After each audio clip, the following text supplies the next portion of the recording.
Cultivando el medio ambiente, un podcast de Sigfito para sembrar conciencia y cuidar la tierra.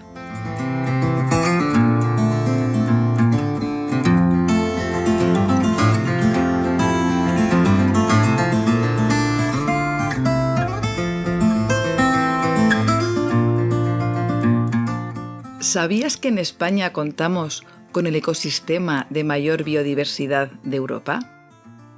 Y que dicho ecosistema es agro-silvopastoril y en él están totalmente integrados la agricultura, la ganadería y la gestión forestal.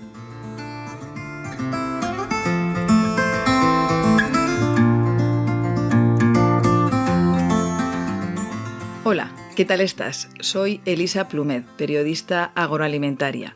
Y en el 9º episodio de Cultivando el Medio Ambiente viajamos hasta el suroeste de la península ibérica para acercarnos a un ecosistema único en el mundo, la dehesa.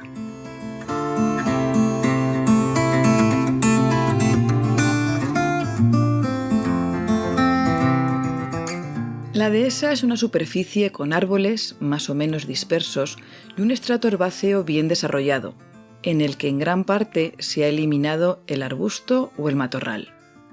Dicha superficie es de origen agrícola y ganadero, y su principal producción es la ganadería extensiva o semiextensiva, ganadería de porcino, ovino, vacuno, toro de lidia, equino y apícola. La dehesa es un ecosistema exclusivo de la península ibérica. España posee unos 4 millones de hectáreas ubicadas entre Extremadura, Andalucía, Castilla-La Mancha, Castilla y León y hasta en Madrid. Y nuestra vecina Portugal cuenta con 1 millón de hectáreas y allí la dehesa se conoce bajo el nombre de montado. Como ya he apuntado, en la dehesa se integran de manera equilibrada la agricultura, la ganadería y la gestión forestal, pero también la producción cinegética, la micológica y la de leña o carbón. La Unión Europea la considera un sistema de alto valor añadido.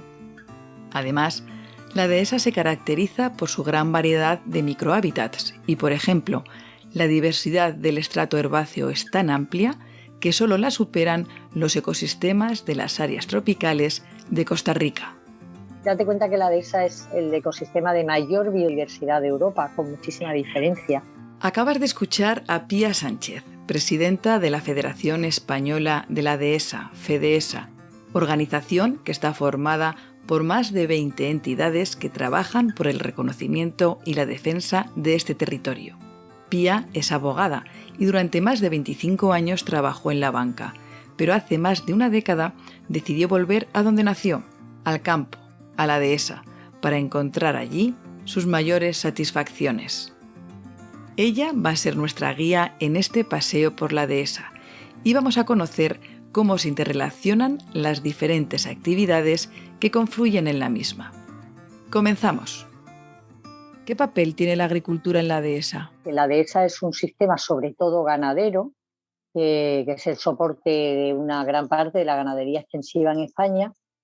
Y además está arraigada en el suroeste peninsular, que son los terrenos más pobres y que son tierras sometidas a unos cambios climáticos, como todos sabemos, entre el invierno y el verano, muy importantes. Eso hace que los propietarios y los gestores de las dehesas tengamos que cultivar unas tierras que normalmente han sido siempre rotacionales, es decir, que se sembraban, por ejemplo, una parte de la finca, al año siguiente se dejaba en barbecho y se sembraba otra parte de la finca. Entonces se sembraba para alimento del ganado en las épocas estivales en las que no hay comida en el campo, la comida es muy pobre.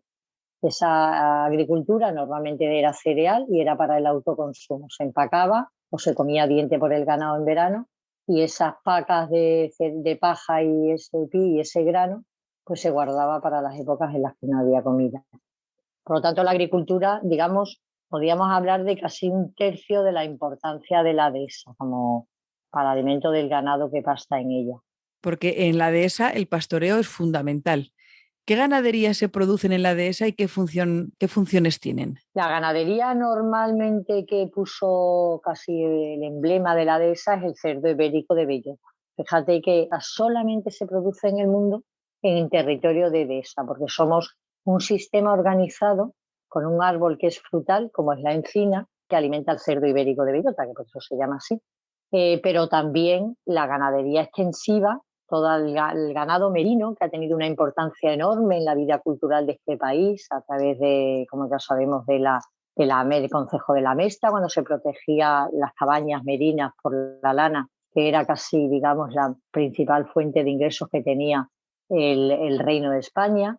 Y también porque producimos unos corderos de una enorme calidad, porque son corderos producidos al aire libre y con un bienestar animal, que es lo que se llama ahora, pues de máxima calidad. También todas las razas autóctonas de vacuno, por ejemplo, nuestras razas avileñas, la raza morucha en Salamanca, las razas retinta en Extremadura, todas las razas autóctonas que han sido propias de las dehesas, porque son razas muy rústicas que están adaptadas a nuestros territorios tan duros, ¿no?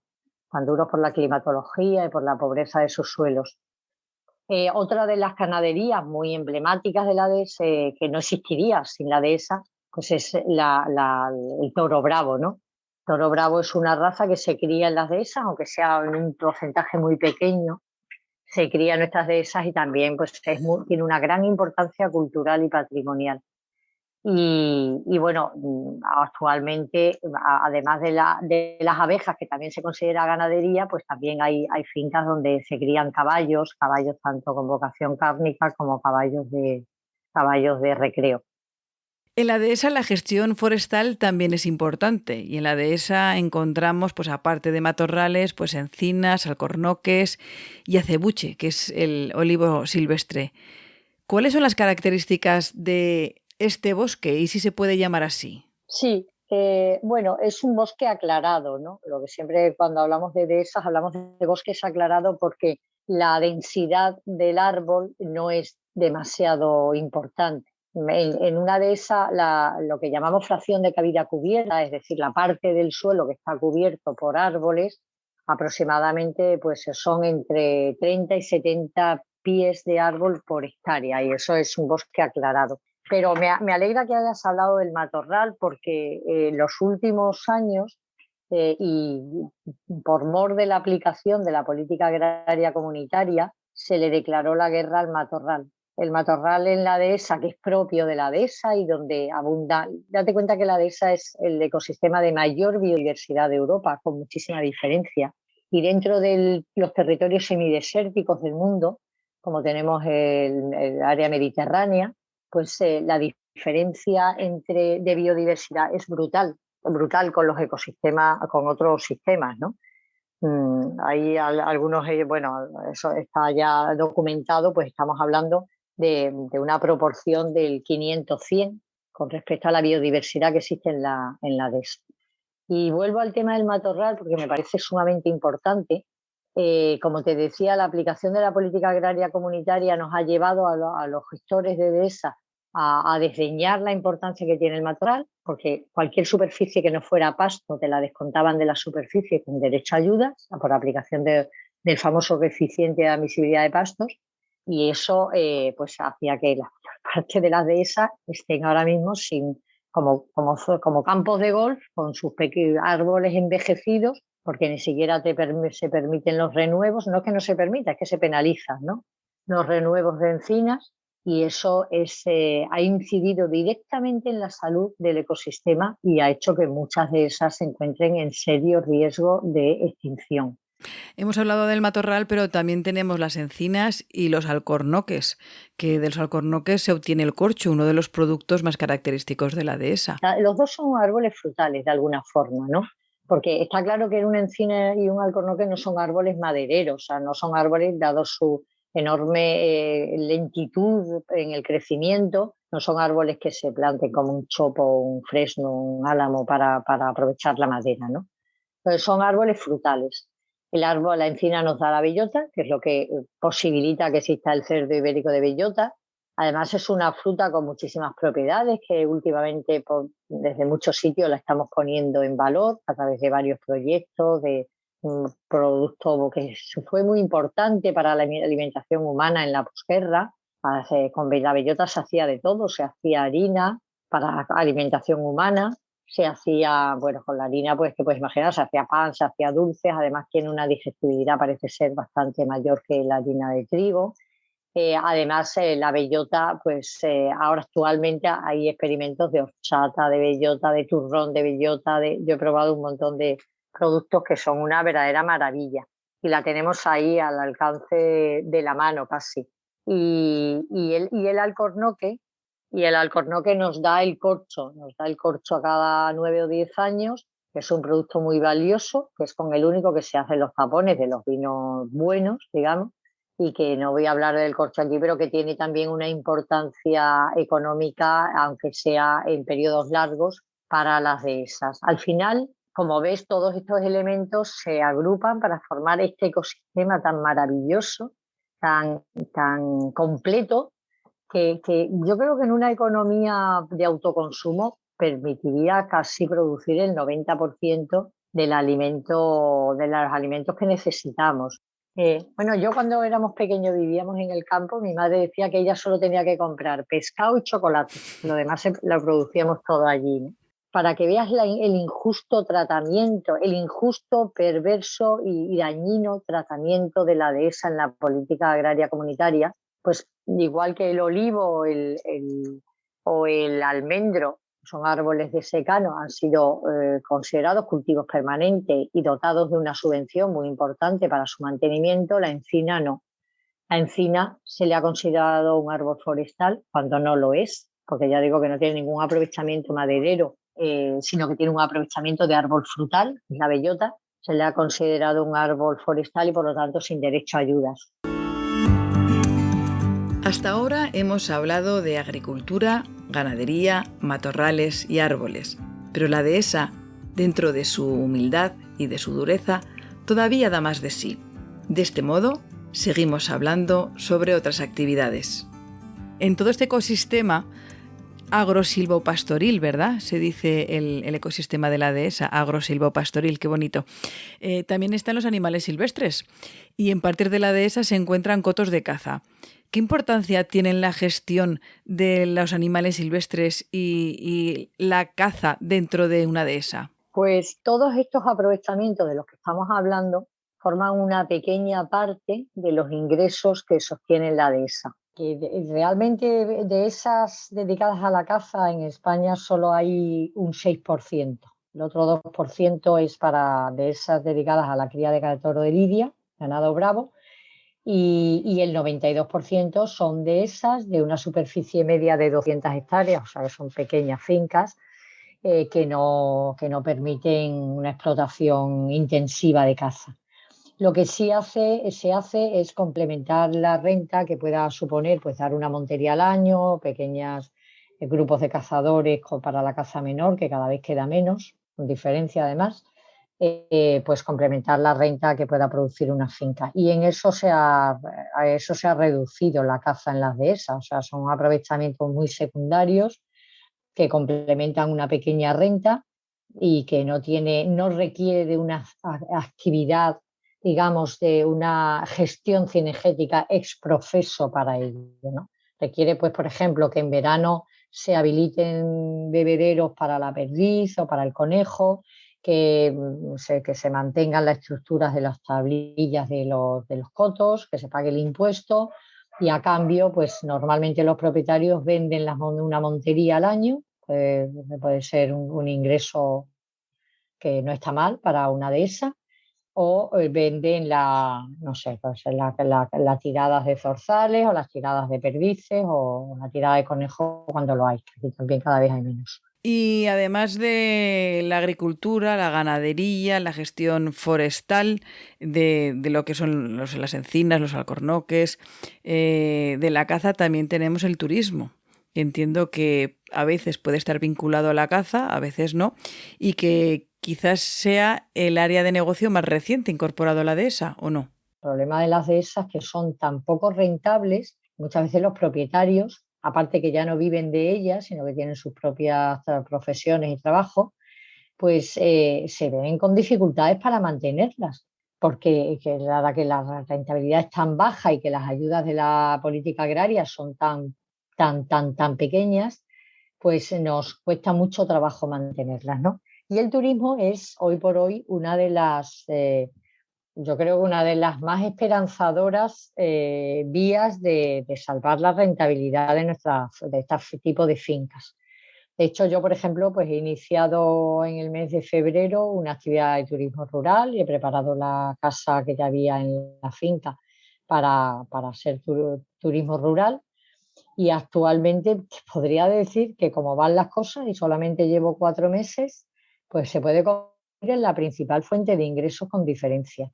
Y eso me va a permitir, bueno, yo es que vivo solamente de la finca, ¿no? Y de las explotaciones que tengo allí, pues se puede convertir en mi principal fuente de ingresos. Y creo que eso está también siendo generalizado, o sea, se está tomando conciencia de la importancia, no solamente porque ya es una fuente de ingresos importante para la propiedad, sino porque nos permite dar a conocer un ecosistema tan sumamente valioso y participar de todos los beneficios que genera una dehesa a nivel de salud, porque son indudables. De hecho, estamos iniciando un proyecto de dehesa de salud, que tenemos solicitado un proyecto LIFE, porque claro, al final es un ecosistema con una biodiversidad tremenda, o sea, estar en una dehesa es casi una fuente de salud.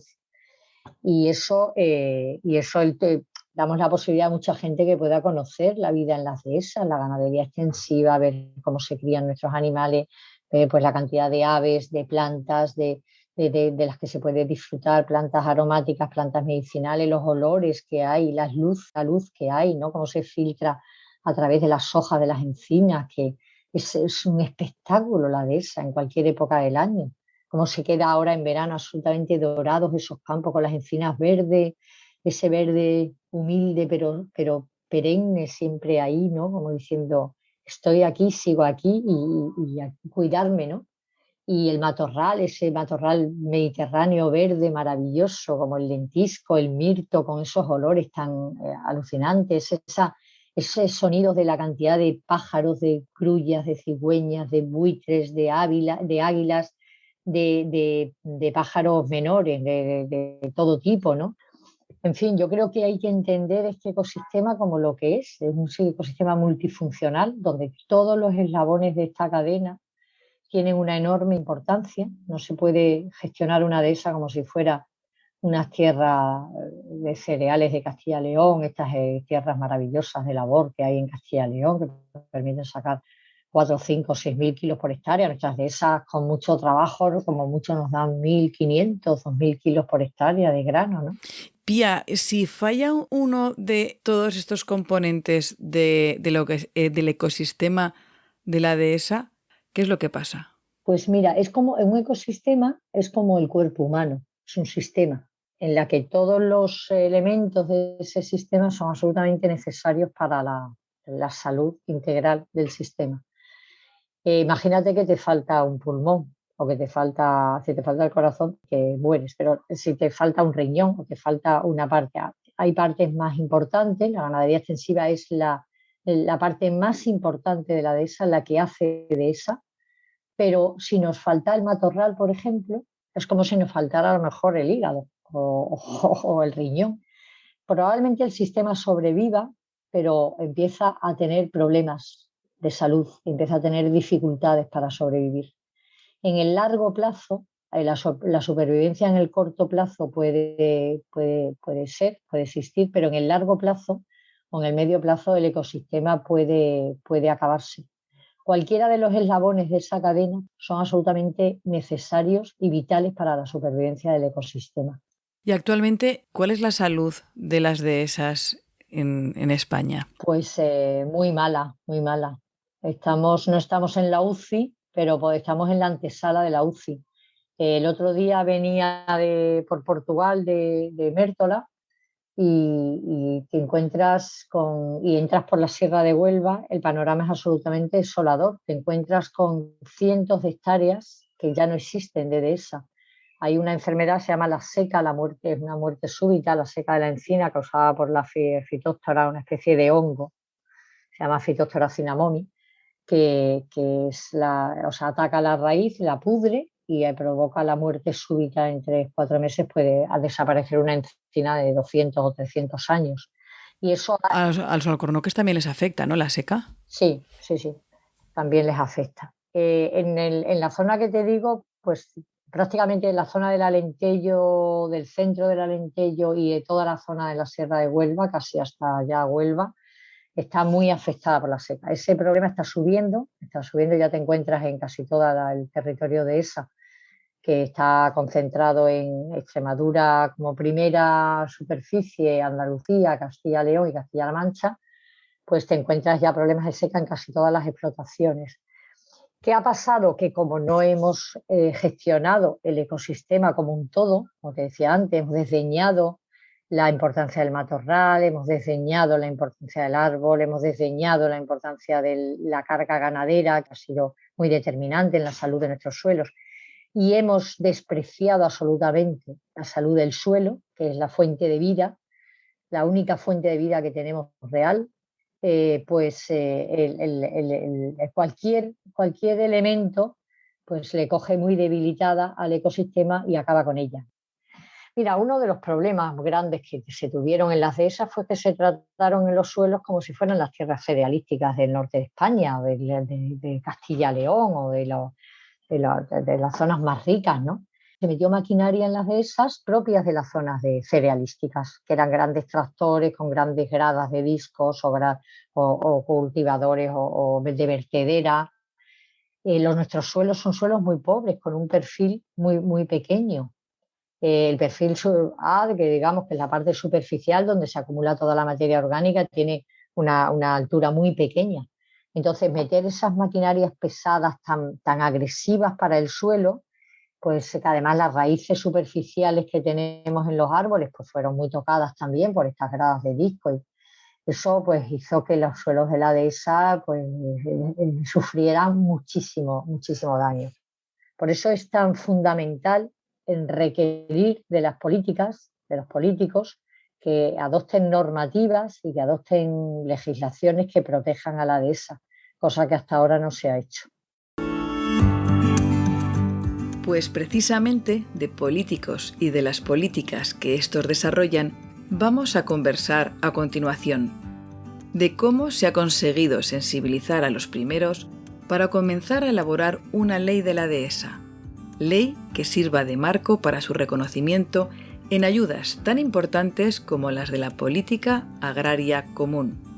¿Creéis que finalmente habéis conseguido que los políticos que nos legislan conozcan la importancia de la dehesa? Pues mira, yo creo que se han despertado muchas sensibilidades. O sea, hemos hecho ver en todos los ámbitos, en el ámbito de Bruselas, de la Comisión, tanto de Agricultura como de Medio Ambiente, en el ámbito del Ministerio, en el ámbito de las comunidades autónomas, hemos despertado muchas sensibilidades. Pero en conjunto, este país es muy difícil porque con tantas comunidades autónomas, cada una con su propia visión de las cosas, porque sus propios políticos de uno u otro signo, el ministerio que unas veces de un signo, otras veces de otro. El hecho de que durante tantos años la dehesa haya formado parte del imaginario forestal y no del agrario, ha hecho que no se tenga una idea clara de lo que realmente requiere este ecosistema, ¿no? Y también, por supuesto, la ausencia de cualquier entidad hasta la aparición de FEDESA, de una entidad que velara y que defendiera la dehesa. Pero sí que es uno de nuestros objetivos, que en cuanto podamos lo vamos a retomar, esa ley marco que ya estaba, digamos, hilvanada, estaba con mucha falta todavía de muchísimos retoques, obviamente, y de muchas aportaciones, pero ya habíamos conseguido, digamos, un borrador, un proyecto de borrador sobre el que poder trabajar y en cuanto podamos lo vamos a retomar. Una vez que tengamos una normativa específica sobre la dehesa, yo creo que va a ser muchísimo más fácil no solamente que nosotros lo entendamos, ¿no? Y que nos pongamos un poco de acuerdo en lo que deben ser las líneas maestras de enfocar el tratamiento de este ecosistema, sino también darlo a conocer. Cuando vas a Bruselas y te dicen, bueno, eso en vuestra ley, ¿dónde está? No, es que no tenemos ley. Bueno, pues tenéis que empezar por tenerla. Entonces en Bruselas será más fácil de entender. Fíjate que cuando se habla de pastos, en Bruselas, a ellos se les viene a la cabeza los pactos ingleses o franceses o belgas o alemanes o polacos, pero es que esos pactos no tienen nada que ver con lo nuestro. Nosotros vienes aquí, te enseñan los pactos y dices, pero si esto es África, ¿no? Esto es África, ¿cómo que pasa? Es curioso porque además con la gran sensibilidad ambiental que hay en los últimos años y sobre todo pues hacia la agricultura y la ganadería, es curioso que no se haya mirado con más cariño a la dehesa, ¿no? Sí, es curioso y es muy doloroso, porque nosotros nos hartamos de decir que ya somos lo que Europa quiere. Es decir, que la dehesa cumple per se los objetivos ya que Europa quiere perseguir, los objetivos de biodiversidad, los objetivos de producciones agrarias de enorme calidad, ecológicas o no, ¿no? Pero con un bienestar animal. Es decir, toda la política agraria comunitaria que se dirige precisamente al cumplimiento de todos esos objetivos, la dehesa ya los cumple. No hace falta que hagamos nada. O sea, yo soy ecológica desde hace 5 años, mis producciones son ecológicas, mis fincas ecológicas, y yo no he tenido que hacer nada diferente a lo que estaba haciendo antes. Entonces, el tratamiento, lo hemos denunciado en muchas ocasiones, el tratamiento de la política agraria comunitaria hacia la dehesa es perverso. Nosotros lo hemos llevado a Bruselas, este tema, y lo hemos denunciado, y lo hemos llevado al Ministerio. Pero Bruselas nos dice que ellos no tienen nada que ver, que ellos, en realidad, de quien depende esto es del Ministerio. Y es verdad. Las ayudas de la política agraria común van por superficie y las dehesas son explotaciones agrarias con grandes superficies de extensión, de hectáreas. Creo que de hecho has comentado que la media de superficie de una dehesa son unas 200 hectáreas. Lo comento porque, claro, son 60 euros, ¿no? por hectárea lo que hay, pero me imagino que también habrá diferentes estratos o diferentes zonas dentro de la propia dehesa a la hora de recibir ayudas, ¿o no? ¿O todas se califican como pastos? Claro, no, aquí viene el famoso CAP, el coeficiente de admisibilidad de pastos. O sea, nosotros en España teníamos 18 millones de hectáreas de pastos, superficies admisibles no llega a 4 millones de hectáreas de pastos. ¿Por qué? Porque descuentan todo. Descuentan toda la proyección de la copa del árbol sobre el suelo. Imagínate que las encinas grandes se extienden a lo largo, ¿no? Si tú proyectas esa copa de ese árbol sobre el suelo, trazas una circunferencia, la proyección de la copa del árbol, si la vieras desde arriba, ¿no? Trazas una circunferencia y toda esa superficie la descuentas. Eso quiere decirse que como hay de esas que tienen una densidad de arbolado alta, pues ha habido de esas que se le ha descontado el 80% de su superficie. O sea, fíjate qué barbaridad. O sea, la encina no solamente no recibe ayudas como si fuera un árbol, un pistacho, un almendro, que lo es, un árbol frutal, evidentemente no se puede quitar, es un árbol permanente, los olivos sí se pueden quitar pasado X años, pero produce fruta. Pero no solamente no te lo reconocen como cultivo permanente, por lo tanto con las ayudas correspondientes, sino que te lo descuentan la superficie que ocupa ese árbol proyectada sobre el suelo, no el tronco, sino la proyección de la copa sobre el suelo te la descuentan de la superficie con derecho a ayuda. Ha habido de esas en las que más del 80% de la superficie ha sido descontada de la PAC. Por lo tanto, de esas 200 hectáreas, a lo mejor se le han quedado 40 hectáreas. Por lo tanto, no podemos decir, como somos fincas grandes, cobramos más, porque además la hectárea de pasto es la que menos cobra de todas las ayudas de la PAC. Cambiando de tema, en la dehesa se obtienen diferentes productos como la carne de vacuno, la carne de cerdo ibérico, la miel, el corcho, hemos hablado de todos ellos. Estamos también al mismo tiempo estamos en un mundo en el que las marcas, los marchamos, los distintivos son una manera de poner en valor todos esos productos que se generan de una manera diferente. ¿Apostáis por crear una marca diferenciada de los productos de la dehesa que ayude a conocerlos por el consumidor final? Porque bueno, hemos estado hablando pues de la importancia que tiene el ecosistema, de la importancia de dar a conocer la dehesa entre los políticos, pero ¿y si nos giramos hacia el consumidor? Fundamental. Lo que acabas de decir es la salvación de las dehesas, ¿no? De su rentabilidad y de su supervivencia. La Dehesa tenía que tener hace ya mucho tiempo una marca diferenciada. Nuestras producciones son producciones que se diferencian clarísimamente de las producciones industriales de carne, de la ganadería industrial. Cuando tú vas a comprar cerdo ibérico de bellota, hay una etiqueta muy clara, color negro, que además te dice que ese cerdo es ibérico 100% y de bellota. Y eso tiene un precio. Si quieres o puedes pagarlo, lo pagas. Y si no, pues te vas a otros productos de la lineal del supermercado que te da a ti información y por lo tanto libertad para elegir, ¿no?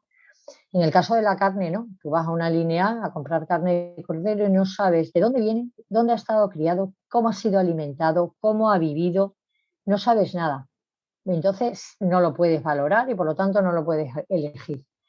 Nosotros estamos trabajando con la Fundación Entre Tantos, la Plataforma por la Ganadería Extensiva y el Pastoralismo, que están haciendo un trabajo fantástico para poner en valor la ganadería extensiva y no solamente las producciones cárnicas, sino también el modo de vida de la España vaciada, que llaman ahora, ¿no?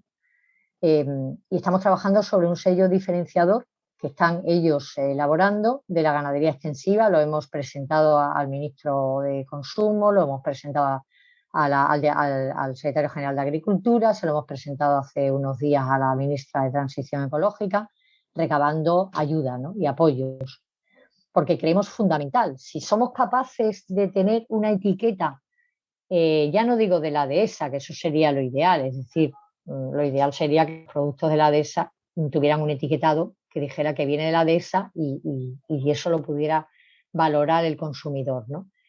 Pero ya conformándonos con la ganadería extensiva, el sello diferenciador es muy importante. Pues muchísimas gracias, Pía Sánchez, presidenta de FEDEHESA, por acercarnos a tu campo, por acercarnos a la Dehesa, un ecosistema único, un ecosistema agrosilvopastoril, que es una palabra muy compleja y muy bonita. Y muchas gracias por transmitirnos todos tus conocimientos y tu experiencia. Pues muchísimas gracias a ti, Elisa, por darme la oportunidad de contaros un poquito de todo esto.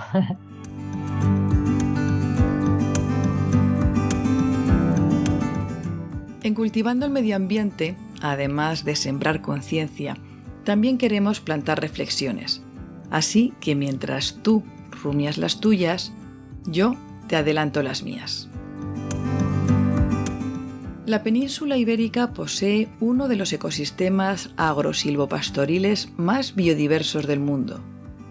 ¿Lo conocemos, lo defendemos y lo abanderamos lo suficiente? En este podcast solamente hemos hablado de las diferentes actividades que se integran en la Dehesa y de los múltiples productos que se obtienen de ella. Pero a eso, además, hay que sumar todo el patrimonio sociocultural de todos los oficios vinculados con la Dehesa. Oficios que, si no se cuidan, también poco a poco se irán perdiendo.